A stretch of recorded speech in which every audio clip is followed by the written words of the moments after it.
I'm not known for my tidy bush, but this year I let my tomato plant grow freely and it's starting to cause me problems. With little airflow around the plants, leaves directly in contact with soil, and the tomato plants smothering each other, my bush is very likely to become fouled with disease. It also rained non-stop all weekend and the forecast is for a lot more. So now it's colder, wetter, and September, it's time to act fast to prevent blight from setting in. The very first thing you should do is remove any ripe or semi-ripe fruits, because this process is going to be very clumsy and we don't want to lose any of the fruits that we already have. And then take the fruits inside and cover them with a cloth to help ripen any tomatoes that needed just a little more time. To make any progress, you're going to have to untangle the plants and separate them out as best you can.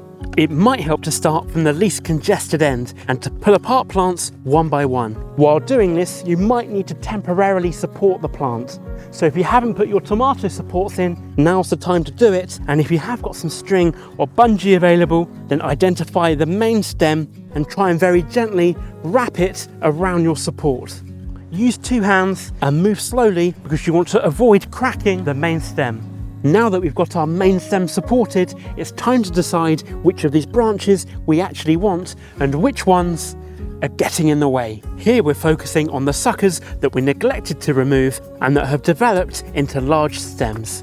If your plants were planted very close together, then you might not have space for any extra branches, so you might decide to prune very hard. You might also want to do the same if you have a lot of growth low down, as this area will be most prone to disease and damage from pests. But if your branches aren't interfering with each other, or if they have a lot of fruit near the top of the plant, then you might decide to keep a lot of the larger stems and to prune with a light touch near the top. And if you do see any diseased or damaged leaves or branches, then we're going to want to remove them too. And we're going to make sure that we wash our secateurs between plants to prevent the spread of disease. A wipe clean and a few minutes in boiling water or a rub down with citrus acid will do the trick. Whatever you decide, the important thing is to have a plan for the next step, which is to go along the row of supports and to support any of the extra branches so that all of the fruit is raised off the ground. And you might find it becomes inconvenient to save some branches and that you want to remove more than planned. And you might also find that it's still too difficult to see which branches should be saved. Which is why we now need to prune the plant quite hard, bottom to top, to make it easy for us to see what's going on today and to help get more air and light in around the plant so we can limit disease over the coming weeks. If your plants are large enough, you can basically remove all of the non-fruiting branches and leaves up to your knees.